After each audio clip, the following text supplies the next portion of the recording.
Ce message vous est présenté par l'Assemblée chrétienne Le Tabernacle. www.letabernacle.net. Pour rappeler les deux premiers versets, ou les deux premières citations plutôt, qui ont introduit le message dimanche dernier, je vous les rappelle, parce qu'ils ont une conséquence directe sur ce que nous vivons aujourd'hui. Ce passage de Jérémie 23-29 qui disait ceci: « Ma parole n'est-elle pas comme un feu, ainsi dit l'Éternel, et comme un marteau qui brise le roc. » Jérémie 23-29.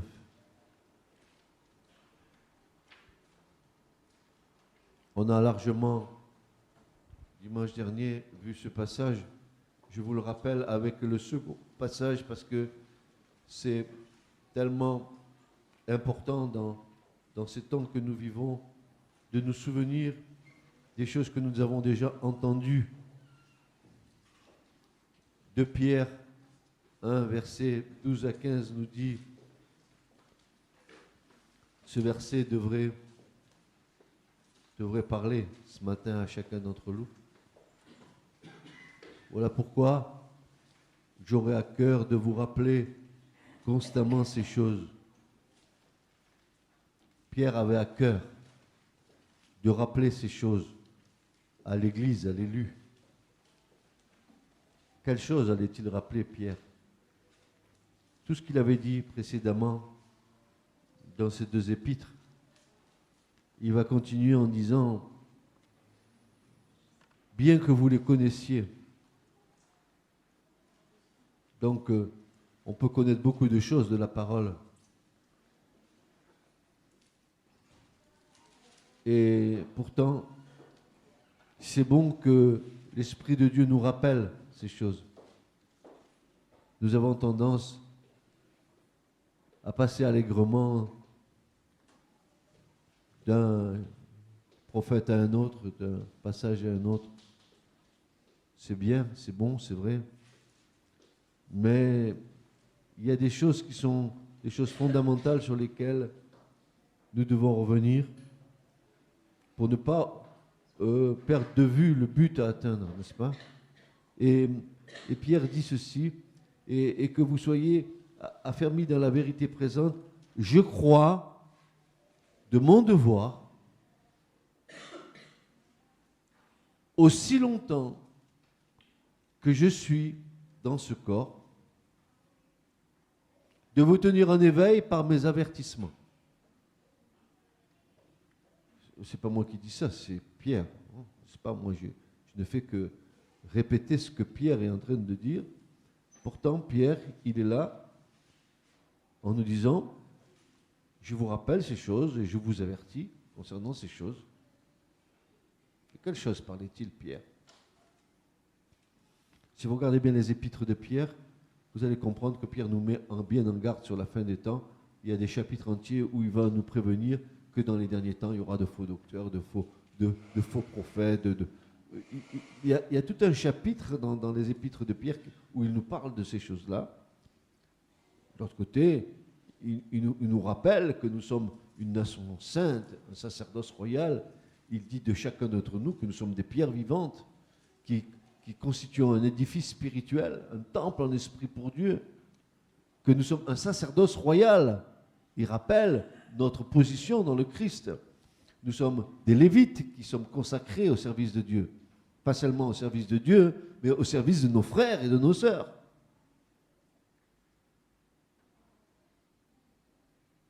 Et Pierre trouve bon de nous rappeler ces choses.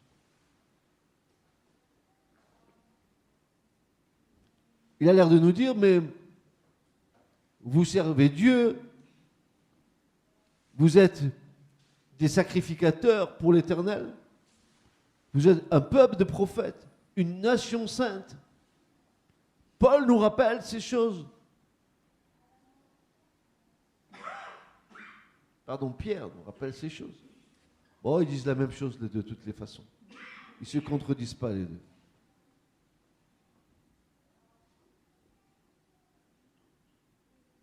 Et Pierre de nous dire, vous feriez bien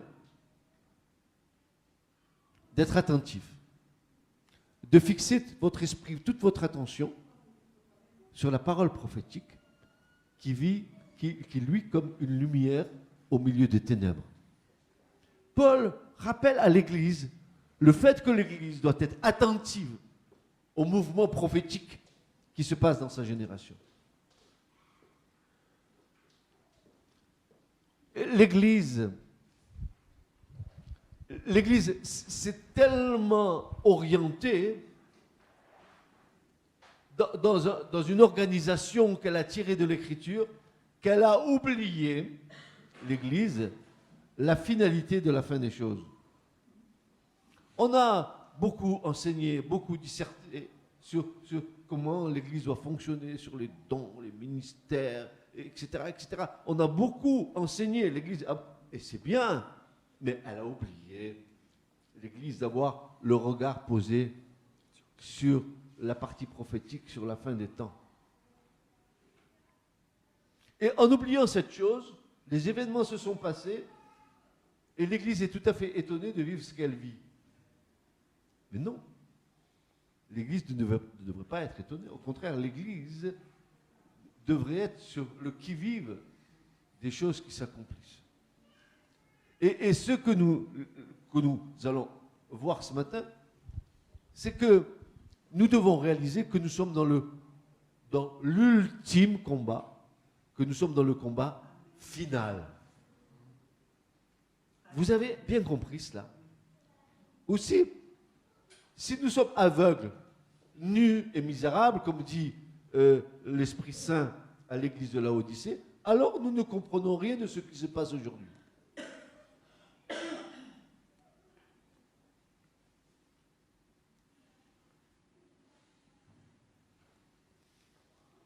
Dans cette fin des temps, Dieu lève une armée d'hommes et de femmes prêts pour le combat final de la foi.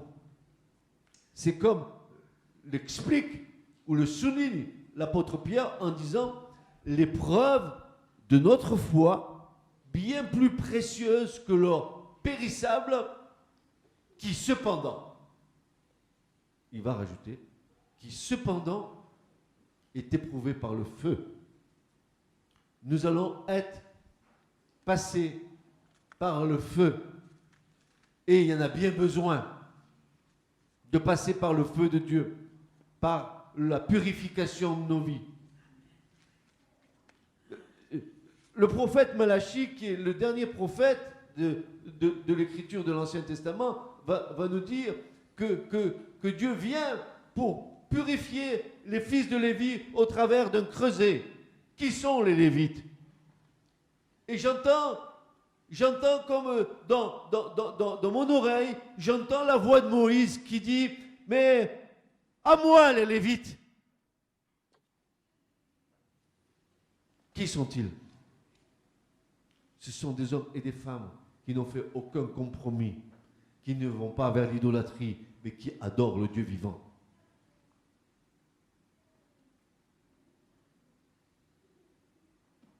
Ce sont des femmes et des hommes qui ont été choisis par Dieu, qui ont le sceau de Dieu sur leur vie, qui ont le sceau de l'Esprit sur leur vie, et qui servent Dieu de tout leur cœur, et pas seulement Dieu, mais leurs frères.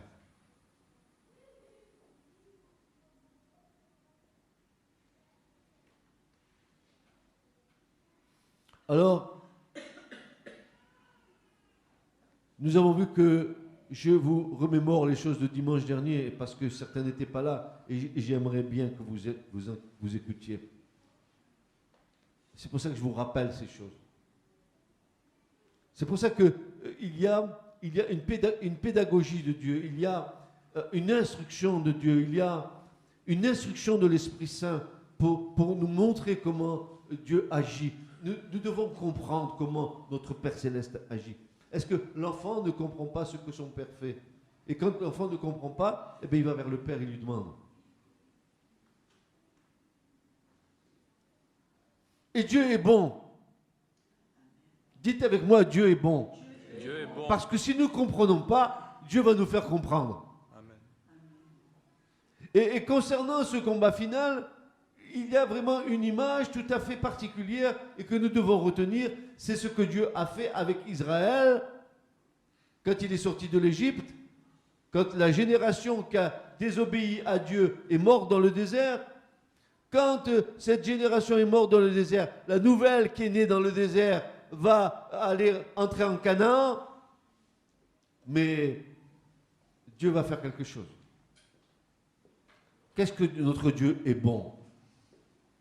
Tous ceux qui sont nés dans le désert, qui n'avaient pas connu la guerre, c'est-à-dire qui n'avaient pas connu tout ce qui s'était passé en Égypte, Dieu va faire en sorte de faire subsister 5 rois dans la terre de Canaan pour que cette génération qui n'avait pas connu la guerre apprenne ce que c'est que la guerre. Et mon frère, ma soeur, c'est pas que tu aies tes fesses posées dans une chaise dans une église qui est important. C'est de savoir comment Dieu t'utilise dans cette fin des temps, dans la guerre qui est là. Quelle est ta place? As-tu démissionné? T'es-tu éloigné de Dieu à cause des hommes? Peu importe, on n'en a rien à faire des hommes, c'est Dieu qui est important.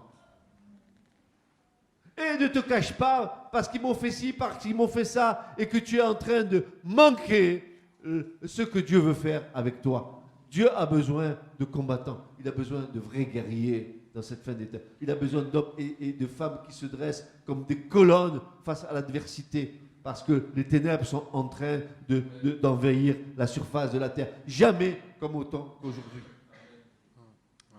Quelle est ta place dans ce combat? Es-tu en train de pleurer sur ta détresse personnelle que tu aurais dû régler depuis des années? On dirait que tu es le centre du monde.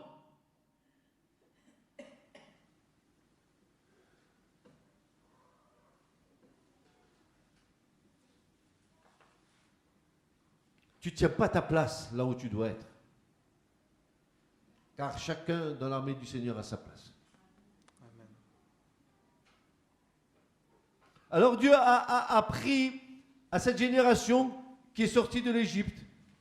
Il a appris, donc celle qui est née dans le désert plutôt, parce que celle qui est sortie d'Égypte, elle est morte dans le désert à cause de leur désobéissance. Vous comprenez que quelle bonne, on n'est pas mieux qu'eux. Hein. Moi, je veux dire, on est aussi abrutis qu'eux. Parce que quand ils sortent de l'Égypte, et voilà ce qu'ils disent. C'est parce que Dieu nous haït qui nous a fait sortir de l'Égypte. On était bien en Égypte. Hein. Moi, j'étais melon, on avait McDo, on avait de l'ail, on avait de la viande. Qu'est-ce qu'on était bien. Mais alors, on était plein de rhumatisme. On avait les pieds dans l'eau, dans la gadoue, en train de fabriquer des briques et du matin jusqu'au soir. Et on aimait plus l'esclavage que la liberté que Dieu nous donne.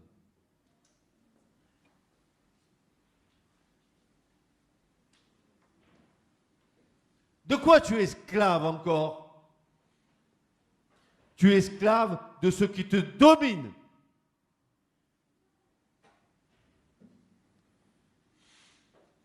Tu es ma force, mon appui, mon abri, ma délivrance, mon...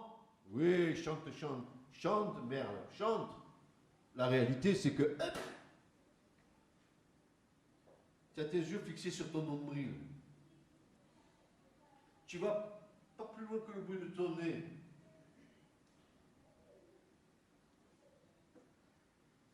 Pourquoi Dieu agit-il ainsi? Parce que les ténèbres agissent de plus en plus fort sur la terre avant l'enlèvement de l'Église. Et Dieu a besoin d'un peuple préparé à cet ultime assaut.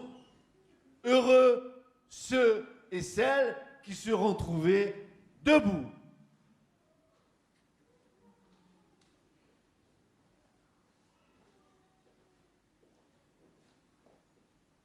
Ça fait 18 ans. C'est ça qui avait le dos voûté. 18 ans que je regarde mon nombril. J'ai 30 ans de conversion. Mais dis au Seigneur qui te délivre de ton esprit d'infirmité, va. Chut. t'en prie, va. Dis-le lui. Mais dis-lui. Je veux être libre. Mais si tu lui dis ça, il va falloir que tu assumes ta liberté. Alors peut-être que tu préfères être comme ça. Mais heureusement qu'à la mort, ton corps se détend. On peut te rentrer dans le cercueil.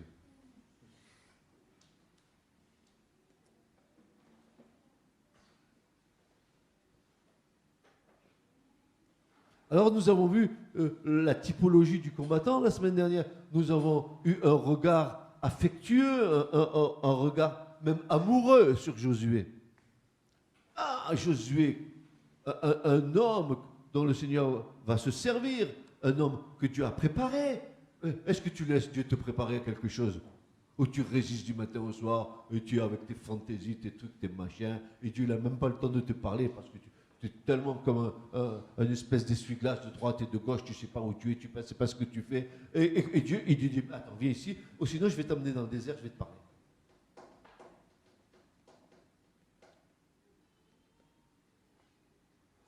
Qu'est-ce que tu choisis?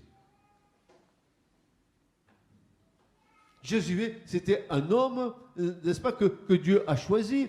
Et comme Dieu est bon, dites avec moi, Dieu est bon. Dieu est bon. Parce que ce Josué-là, Dieu l'a mis à côté d'un cher frère qui s'appelait Moïse. Et Moïse, partout où il allait, il avait Josué collé aux fesses. Excusez-moi l'expression. Et là où allait Moïse, Josué était. Et quand Moïse est monté sur la montagne chercher l'étape de la loi, Josué était avec lui. Et Josué, nous est-il dit, il était dans l'attente de l'Éternel et il n'en sortait jamais. Ça veut dire qu'il était constamment en communion avec Dieu. C'était un homme d'onction. Tu comprends que Dieu l'avait préparé. Pourquoi faire? Pour emmener le peuple à la guerre en Canaan. Tu veux acquérir ta liberté et tu le fais bien, tu veux bien, c'est bien, mais il va falloir que tu combattes.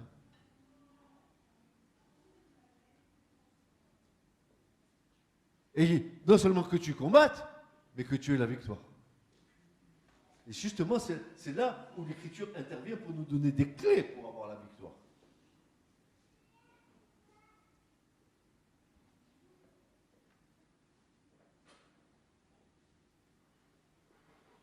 Nous sommes enrôlés dans l'armée du Seigneur. Écoutez bien ce petit passage, je l'ai dit dimanche dernier, je veux que vous le réécoutiez. Je désire de tout mon cœur que vous l'assimiliez. Et je désire de tout mon cœur que vous recherchiez ces choses. Écoutez bien.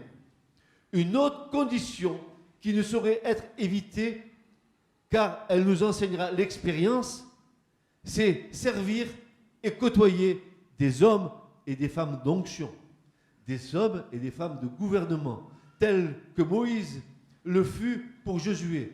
Nous devons apprendre avec beaucoup d'humilité de ceux et celles qui sont des pères et des mères spirituels dans la foi. Car pour nous, c'est un privilège que de vivre auprès de telles personnes qui vont nous communiquer leurs expériences, leurs conseils, leur encouragement. Nous ne sommes jamais suffisants à nous-mêmes. Dites-moi, dites-le avec moi. Nous ne sommes jamais suffisants à nous-mêmes. Nous dépendons les uns des autres dans tout ce qui concerne le royaume de Dieu sur la terre. Amen. Il nous est dit que Josué servait Moïse et le suivait partout où il allait.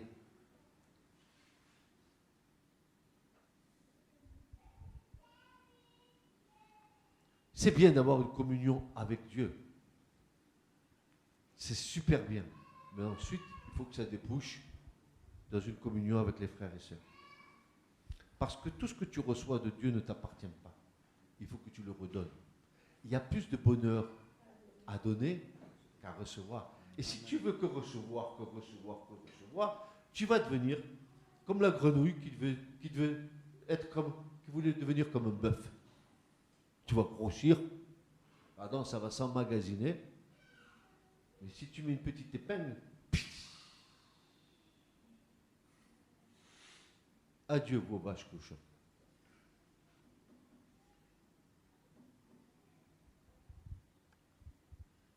Vous vous rendez compte de la grâce qu'il avait Josué d'avoir un homme à côté de lui qui parlait face à face avec Dieu. Qu'est-ce qu'il devait apprendre de Moïse? Et vous savez que Moïse a reçu les tables de la loi. Les 613 commandements ont été reçus par Moïse d'une manière orale. Il les a transmises à Israël. Et chose extraordinaire, frères et sœurs, si vous voyez la valeur numérique de Moïse, Moïse, notre maître, c'est le chiffre 613. C'est lui qui a donné les 613 commandements et la valeur numérique de son nom, c'est 613. Il n'y a que Dieu qui peut faire ça d'ailleurs. C'est même pas l'homme. Tu peux chercher, te gratter la tête, tu vas voir, tu vas rien trouver. Alors on va attaquer peut-être la prédication là maintenant, peut-être, non? Vous voulez bien? Est-ce que vous allez me supporter encore? Je vais maintenant vous passer au paragraphe de la préparation à la guerre. Donc Dieu a choisi l'homme qui allait conduire le peuple à la conquête de Canaan. Et vous allez voir que cette conquête de Canaan, ce n'était pas une petite chose. Hein. Vous rappelez ce que le Seigneur va dire à Israël quand ils vont entrer en Canaan? Il va dire, oh, c'est pas parce que tu es meilleur que les autres peuples, c'est pas parce que tu es comme ci, c'est pas parce que tu es comme ça, c'est à cause, si je te donne, si je suis avec toi et si je te donne le pays, c'est à cause de la méchanceté de ces peuples qui sont là. Qu'avaient-ils ces Cananéens qui soient si méchants que ça? C'était des occultes. Ils trafiquaient avec les puissances des ténèbres. Ils étaient en contact avec les démons. Et si Dieu doit te donner quelque chose, il faut d'abord que tu fasses le ménage.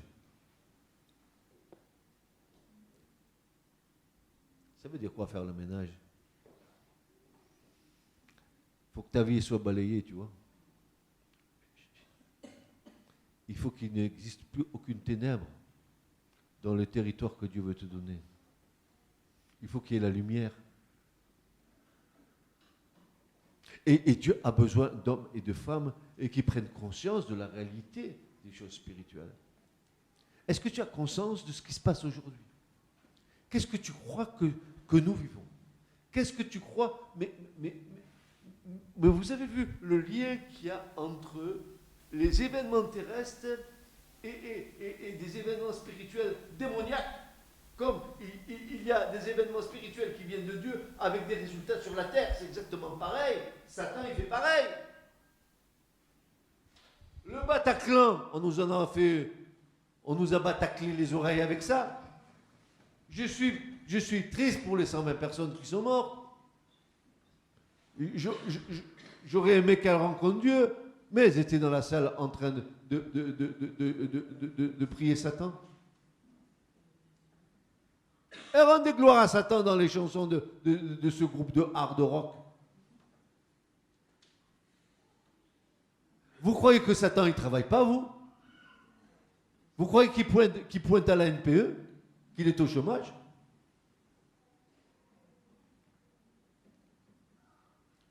Il est autour de ta vie.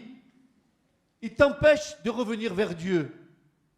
Il va te mettre dans tes pensées toutes sortes de pensées pour t'auto-justifier, pour pas que tu prennes une décision qui, tu sais, au fond de toi, va t'engager à rompre avec tes habitudes, à rompre avec ton passé, à rompre avec ton péché.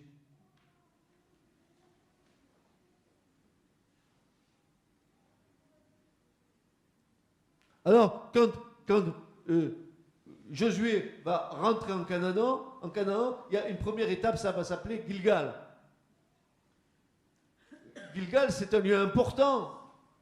Ceux qui n'ont pas compris que ça passe ce qui s'est passé à Gilgal, ils ne comprennent pas ce que c'est que le combat spirituel. Qu'est-ce qui s'est passé à Gilgal? Dieu va faire à nouveau alliance avec cette génération qui sort du désert. Il va demander à Josué de les circoncire tous. La circoncision, c'est le signe de Brit. Brit, ça veut dire l'alliance. On va couper. D'ailleurs, Gilgal, il a un second nom. Il va s'appeler la colline de Harlot. Harlot, ça veut dire la colline des prépuces.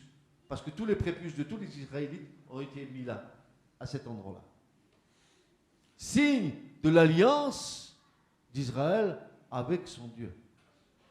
En ce temps-là, l'Éternel dit à Josué, fais-toi des couteaux de pierre. Il n'a pas dit, tu lui feras une petite piqûre pour l'anesthésie, comme ça, il ne sentira rien du tout. Tu comprends bien le petit. Là, des couteaux de pierre. Et circoncis encore une fois les fils d'Israël. Josué se fit des couteaux de pierre et circoncis les fils d'Israël à la colline d'Aralot. Cette expérience collective du peuple au travers de la circoncision va précéder l'apparition de l'homme avec son glaive qui se présenta à Jéricho. Tant que le peuple n'avait pas fait alliance avec Dieu, Dieu n'était pas prêt d'intervenir. Mais dès que le peuple fait alliance, alors Dieu se manifeste. Tu veux que Dieu se manifeste dans ta vie? Tu dis, mais où est Dieu? J'entends parler de Dieu. Mais comment rentrer en relation avec Dieu? Alors je te dis ce matin, fais alliance avec Dieu. Fais alliance avec Dieu.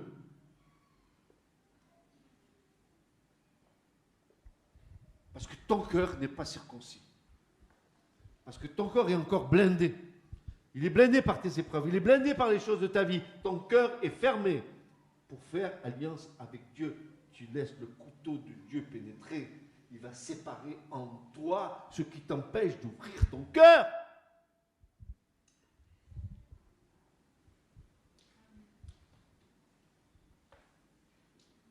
Ça fait mal.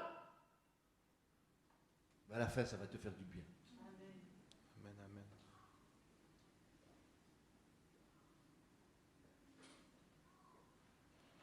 Oui, l'alliance est le moyen par lequel Dieu va venir en aide à son peuple. Cette partie suggestive du récit biblique se rapporte à une phase précise de notre vie spirituelle. Écoutez bien ce matin. Écoutez bien, ouvrez vos oreilles. Il serait funeste et aberrant à l'enfant de Dieu d'entrer en guerre avec Satan et avec les adversaires de l'Église du Christ en s'appuyant simplement sur le fait qu'il est mort avec le Christ. À moins qu'il ne permette au Saint-Esprit d'user d'envers lui de la pierre tranchante et d'opérer une séparation entre lui-même et le péché, entre la chair et le monde, ce qui revient à dire que la croix est une puissance de séparation qui doit être appliquée à notre vie en toute réalité. Sépare ce qui est vil de ce qui est précieux. Et le Seigneur dit, si tu sépares ce qui est vil de ce qui est précieux, tu seras comme ma bouche. Tu as compris? Comme la bouche du Seigneur. Tu pourras parler de la parole de Dieu. Mais il faut séparer. Qu'y a-t-il entre la lumière et les ténèbres? Qu'y a-t-il entre Christ et Bélial? Qu'y a-t-il entre l'incrédule et le crédule?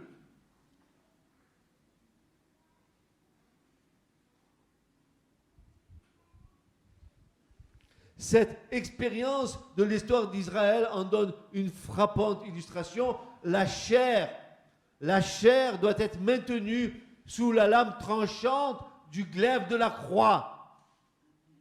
Je répète, parce que peut-être il y en a qui sont sourds, la chair doit être maintenue sous la lame tranchante du glaive de la croix. Car si nous tolérons dans nos vies de l'indulgence pour nous-mêmes, ou quoi que ce soit de douteux, et que nous essayons de prendre l'offensive contre l'adversaire, il se retournera contre nous, et prenant l'avantage du terrain qui a échappé à la croix, il nous accablera avec une puissance effrayante.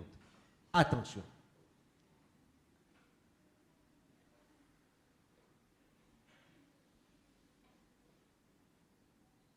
Après l'expérience de la circoncision, vient la révélation du Christ ressuscité. Il arriva, comme Josué était près de Jéricho, il leva ses yeux et vit, voici un homme qui se tenait debout devant lui, son épée nue dans sa main, et Josué alla vers lui et lui dit, es-tu pour nous ou pour nos ennemis? Il dit non, car c'est comme le chef de l'armée de l'Éternel que je suis venu maintenant. Et Josué tomba sur sa face contre terre et lui rendit hommage et lui dit, qu'est-ce que mon Seigneur dit à son serviteur? Et le chef de l'armée de l'Éternel dit à Josué, ôte ta sandale, ôte-la de ton pied, car le lieu sur lequel tu te tiens est saint. Et Josué fit ainsi. Je vais te dire une chose, quand tu approches la sainteté de Dieu, quand tu approches la présence de Dieu, tu ne peux pas tenir. Il y a un poids de gloire qui tombe sur toi, ça t'écrase. Et je me rappelle d'une expérience que j'ai vécue dans ma vie. Ça fait des années et des années. J'avais eu, et j'ai demandé pardon au Seigneur. Et je vous fais ce témoignage pour que vous compreniez. J'avais eu l'outrecuidance de pouvoir enseigner ou prêcher sur la gloire de Dieu. Et j'ai commencé mon message. Et tout d'un coup, la main du Seigneur est tombée sur moi, ma femme est témoin, ma fille est témoin. Je suis tombé sur la chaise et c'était tellement fort que je suis tombé à terre, complètement par terre, et j'ai crié au Seigneur.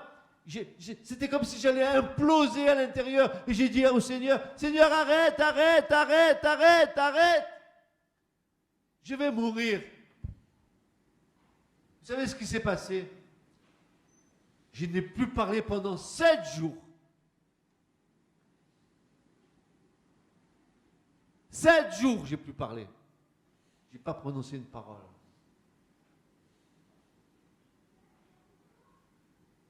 Je vous dis ça parce que ce matin, ne croyez pas que Jésus c'est votre copain ni votre ami.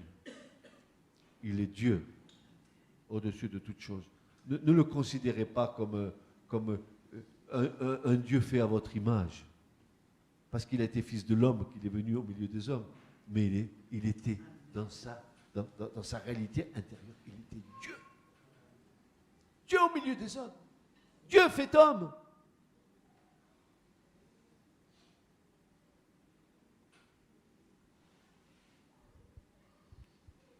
La guerre que Dieu déclenchait par le moyen de Josué était dirigée contre les hordes sataniques cachées derrière les Cananéens. Ceux-ci pratiquaient la sorcellerie, la magie, et plusieurs parmi eux avaient communion avec des esprits familiers, avec les démons. Ils étaient adeptes de la magie noire. En conséquence, ce n'était pas contre les Cananéens eux-mêmes que la guerre était déclarée, mais contre les puissances sataniques auxquelles ces peuples s'étaient livrés, auxquels ils rendirent un culte sous différentes formes. En réalité, le combat terrestre était le reflet du combat spirituel qui se passait dans les lieux célestes. Amen. Frères et sœurs, moi je vais vous dire une chose, si vous voulez gagner un combat terrestre dans votre combat contre l'ennemi, il faut d'abord que vous le gagniez sur le plan spirituel, en priant, en jeûnant, en vous tenant devant Dieu. Et quand la chose sera accordée par Dieu, vous pouvez entrer dans le combat et vous ne serez plus que vainqueur. David le savait, David. Dans le psaume 27, il est dit qu'il rentrait dans la tente de l'Éternel et qu'il sacrifiait des sacrifices de cris de réjouissance. Or, le mot qui est là, réjouissance, on l'a traduit comme ça, mais c'est le mot teroua en hébreu qui veut dire qu'il était en train de crier et en train d'adresser à Dieu des cris de guerre. Il était en train de gagner la guerre sur le plan spirituel. Ensuite, il allait, et puis adieu les Anakim, adieu les Philistins, adieu les Goliaths, etc. Il gagnait son combat sur le plan spirituel. Si tu veux gagner ton combat dans ta vie, gagne-le sur le plan spirituel avec Dieu d'abord. Il n'y a pas de méthodologie dans la délivrance de Dieu. Il y a une entière dépendance à Dieu.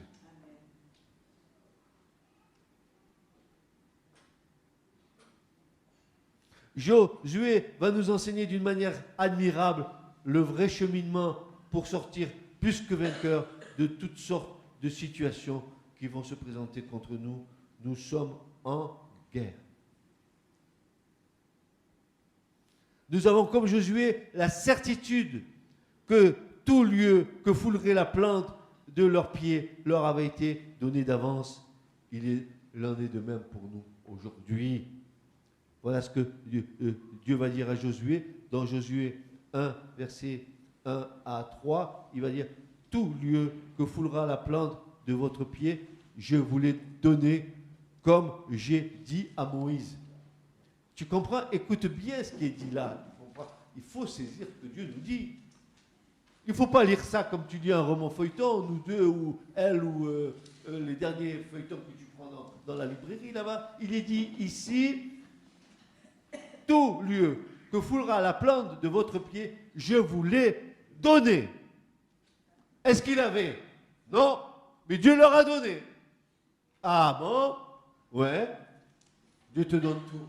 Maintenant, il te faut, par le moyen de la foi, saisir les promesses de Dieu. Mais ils avaient à y marcher. Ils devaient collaborer avec Dieu, prendre possession du pays pied à pied, car Dieu ne leur avait pas mis dans les mains en disant maintenant vous le possédez, vous n'avez plus rien à faire. Il leur avait dit je vous l'ai donné, maintenant vous devez en prendre possession pas à pas. Dieu ne fera jamais ce que tu dois faire. Les chrétiens aujourd'hui, je demande à Dieu, Dieu fait tout. Espèce de feignant spirituel. Remets-toi, bouge-toi. Feignante spirituelle, bougez-vous, messieurs.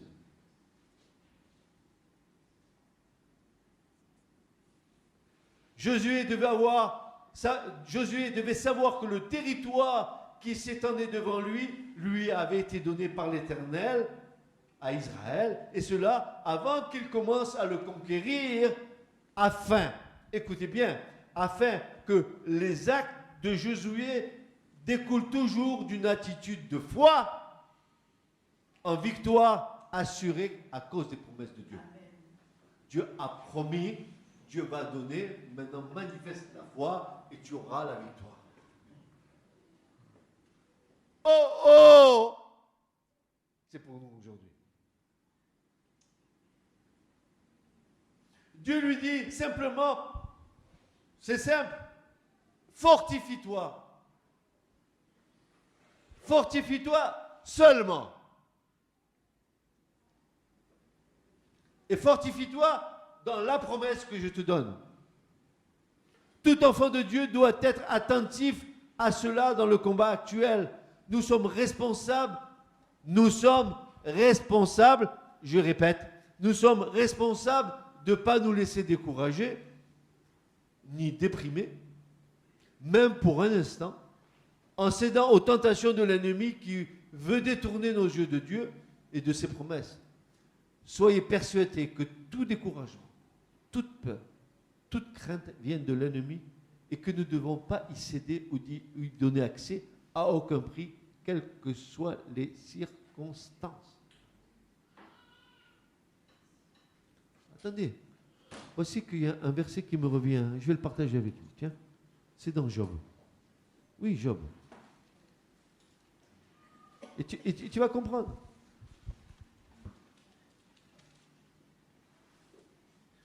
Tu vas comprendre, mon frère, ma soeur, tu vas comprendre, parce que l'écriture est tellement claire. Tellement claire.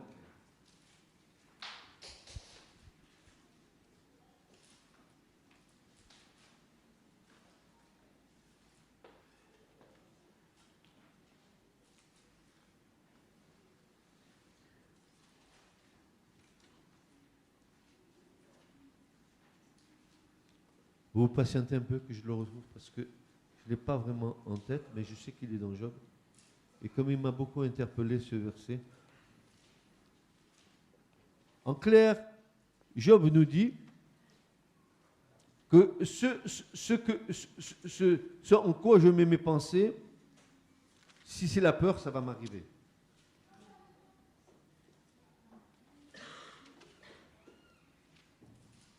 Alors, s'il te plaît, Job, tu es où? Non, tu n'es pas là. Donc C'est tu es 3,25. Pardon? 3,25. Peut-être 3,25, on va voir ça. 3,25. Car j'ai une crainte, oui, 3,25, car j'ai eu une crainte, elle est venue sur moi. Et ce que j'appréhendais m'est arrivé. Car j'ai eu une crainte, elle est venue sur moi. Et ce que j'appréhendais m'est arrivé. C'est clair. Je n'étais pas en sécurité et je n'étais pas tranquille ni en repos et le trouble est venu. Pourquoi? Parce que j'ai eu une crainte, elle est venue sur moi et ce que j'ai appréhendé m'est arrivé.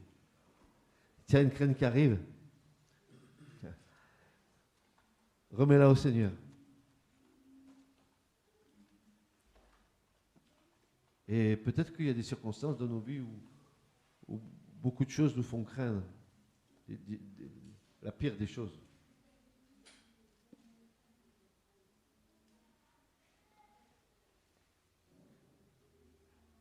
Nous sommes responsables de ne pas nous laisser décourager, ni déprimer, même pour un instant. Et particulièrement dans les promesses concernant nos familles, que nous maintenons par nos prières. Si tu crois, toi et toute ta famille sera sauvée. C'est un fait scellé de Dieu. Nous devons nous emparer par la foi triomphante qui ne doute jamais de ce que Dieu a promis. Amen.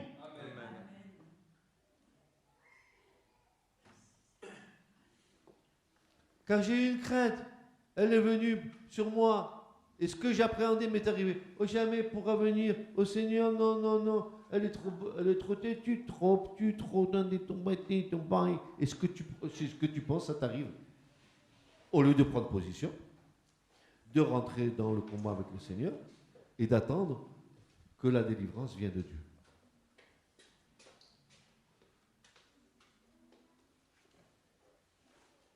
Alors, comment nous fortifier et par quels moyens nous fortifier? La première clé, la seule vraie clé, c'est la parole de Dieu qui est la clé de la victoire. Comment avoir cette victoire? Obéissance implicite, indéfectible à la parole de Dieu. Nous avons besoin de l'esprit, de l'épée de l'esprit qui est la parole de Dieu, une arme offensive redoutable dont nous tirons notre autorité. Ne t'ai-je pas commandé? Fortifie-toi et sois ferme. Ne te laisse point terrifier. Ne te laisse point effrayer. Car l'Éternel ton Dieu est avec toi partout où tu iras. Dieu est avec toi partout où tu vas. N'aie pas peur. Ne te laisse pas terrifier, ne te laisse pas effrayer, qu'il n'y ait aucun doute qui germe dans ton cœur que Dieu ne puisse pas faire. Et que si tu as ce doute dans ton cœur que Dieu ne peut pas faire, alors ta chair, elle va mettre tous les moyens en œuvre pour pallier les insuffisances de Dieu. Tu es tombé sur la tête ou tu n'as rien compris?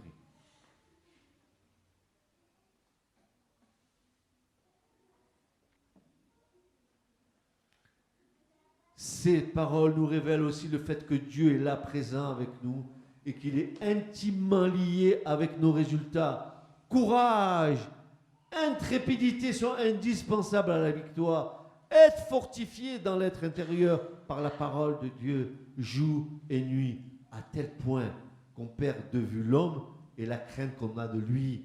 Voilà un grand remède pour être affranchi de tout découragement et de toute terreur devant la puissance de l'ennemi.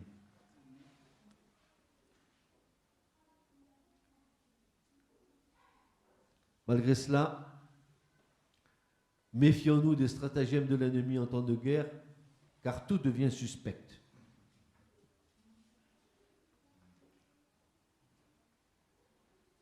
Paul dit, nous ne devons pas ignorer ses desseins. À qui? Au diable, bien sûr. Voilà. Et Paul dit encore qu'il a une méthodia en grec, une méthode qui marche très bien, parce qu'on est tellement bête que ça fait des siècles qu'il ressasse les mêmes choses, et chaque fois nous tombons dans le panneau la même chose. On est vraiment un petit peu... On tombe toujours dans les mêmes pièges. Pourquoi? Parce que notre communion avec Dieu est faible. Tu comprends que l'âne avec Balaam, lui, il a compris, hein? Tu as compris. Non mais attendez, je rêve. Un âne, il comprend ce que Dieu fait, et l'homme, il ne comprend pas ce que Dieu fait. Non mais attends, je rêve. L'âne, c'est l'animal le plus têtu, c'est le bourricot, c'est la bête de somme. L'âne, eh bien l'âne, lui, il a de l'intelligence, il voit Dieu. Il se détourne. Là, tu ne vois rien du tout. Et pourtant, c'est un voyant, non, c'est un devin. Dieu lui parle, il ne comprend rien. L'âne, il comprend. Tu as vu, il a vu l'épée, donc. Il n'avait pas voulu recevoir un coup d'épée, l'âne. Mais, Balaam, il y va, lui. Lui, il y va. Dieu dit non, ne va pas, lui. Oh, oui. Vous savez, quand Dieu dit, ne va pas là-bas, hein, que tu vas voir.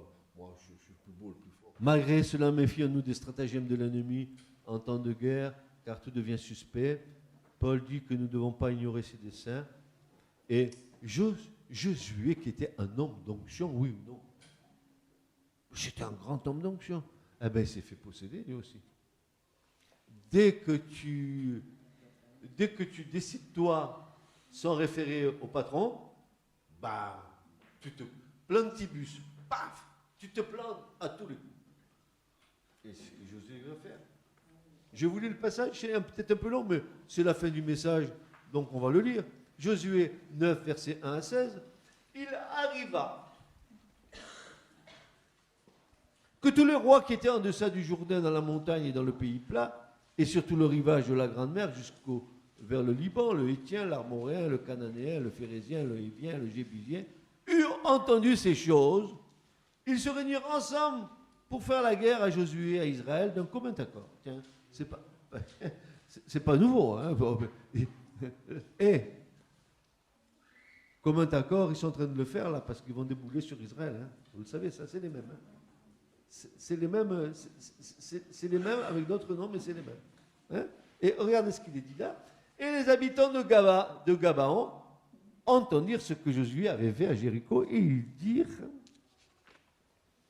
et il est dit ceci, ils usèrent de ruseux aussi.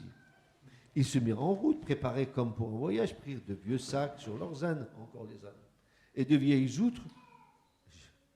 Dommage qu'il n'en a pas parlé, ces ânes.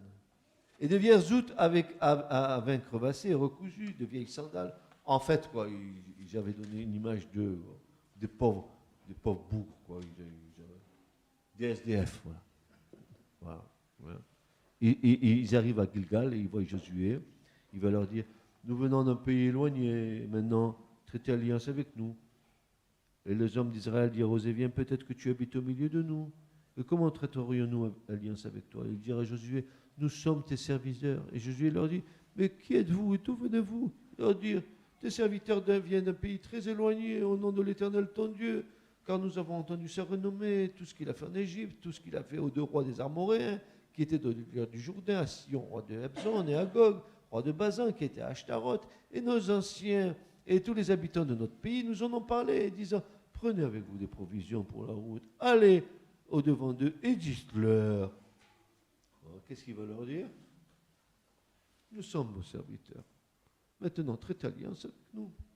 C'est ici notre pain.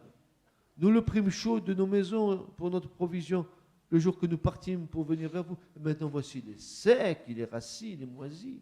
Ce sont ici les outres à vin que nous avions remplis neuves et voici elles sont crevassées. C'est ici nos habits et nos sandales qui sont vieillis à cause de la grande longueur de la route.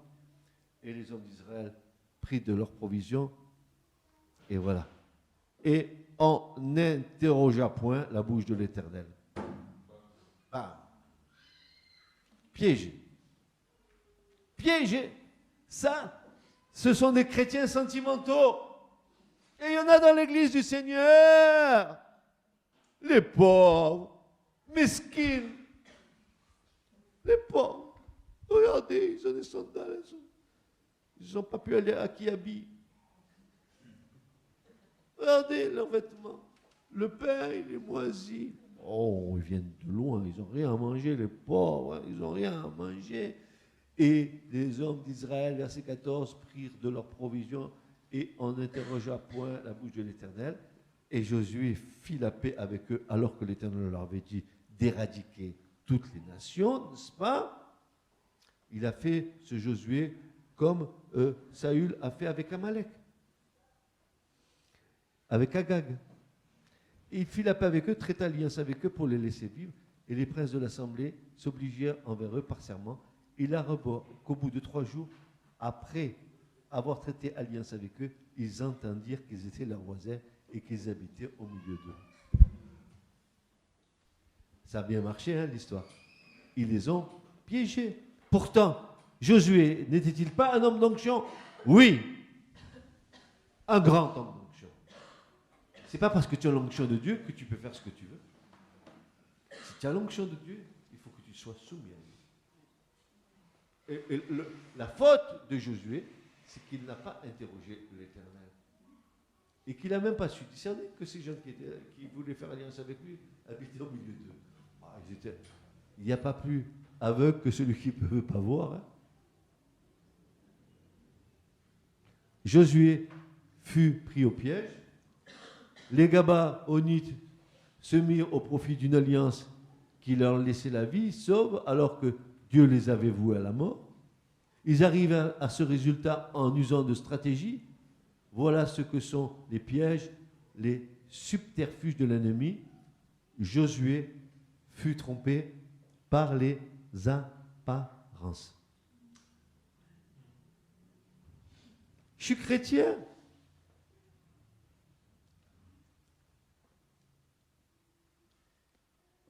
Je suis chrétien. 30 ans de conversion.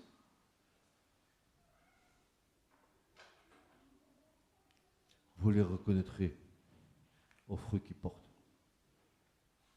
Les apparences. Bien sous tout rapport. Regarde, excellent. Bon chic, bon genre, PCBG. Dans l'église, parfaite. Mais si nous passons le scanner de Dieu, quel va être le résultat? Josué fut trompé par les apparences. Méfions-nous des embûches cachées derrière les apparences.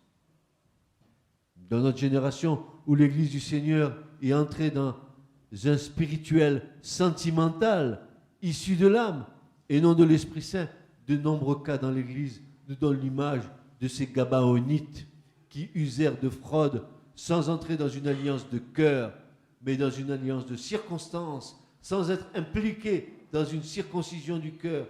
Hélas, de nombreux chrétiens sont ainsi. Ils suivent le Seigneur de l'Alliance sans faire alliance avec lui, sans passer par la croix et sans laisser la gloire de la croix faire son œuvre.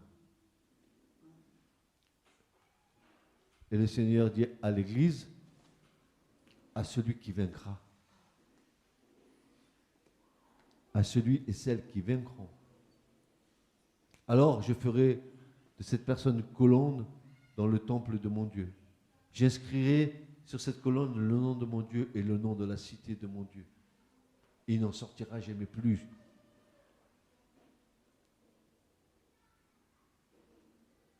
Dans cette fin des temps, ne nous faisons pas tromper par les apparences. Préparons-nous à la guerre.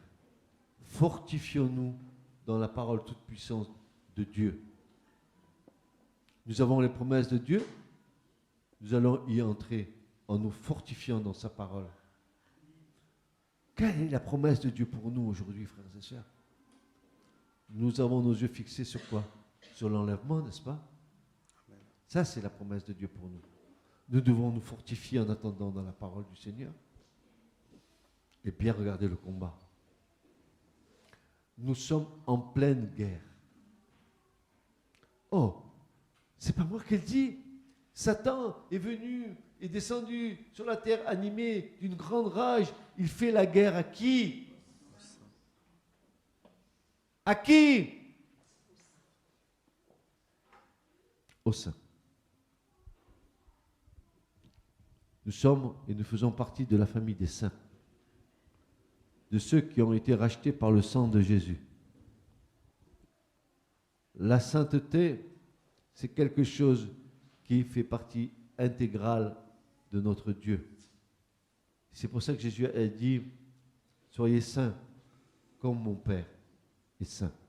Et il rajoutera, soyez parfaits comme mon Père céleste est parfait. C'est ce à quoi nous devons tendre. Connaissons nos combats. Connaissons notre combat à mort avec notre chair. Qu'est-ce qui nous empêche de nous donner pleinement à Dieu, si ce n'est notre chair?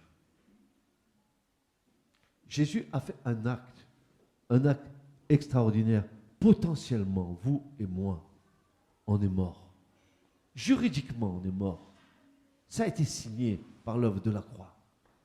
Maintenant, il faut que nous rentrions dans ce processus. Et plus je meurs, et plus je vis. Amen. Plus tu meurs, et plus tu vis. Plus je meurs, et plus la vie s'exprime en moi.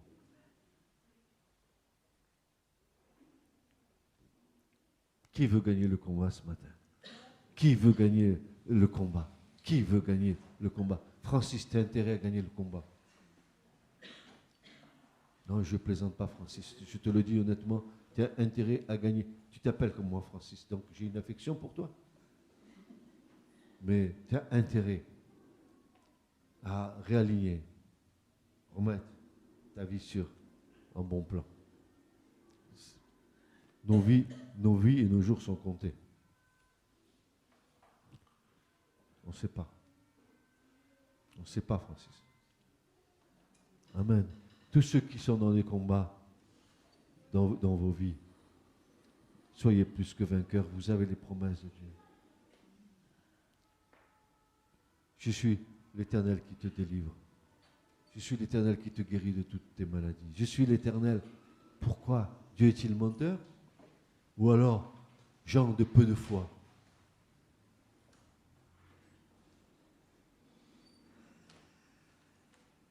Car là où il y a l'Esprit du Seigneur, là il y a la vie.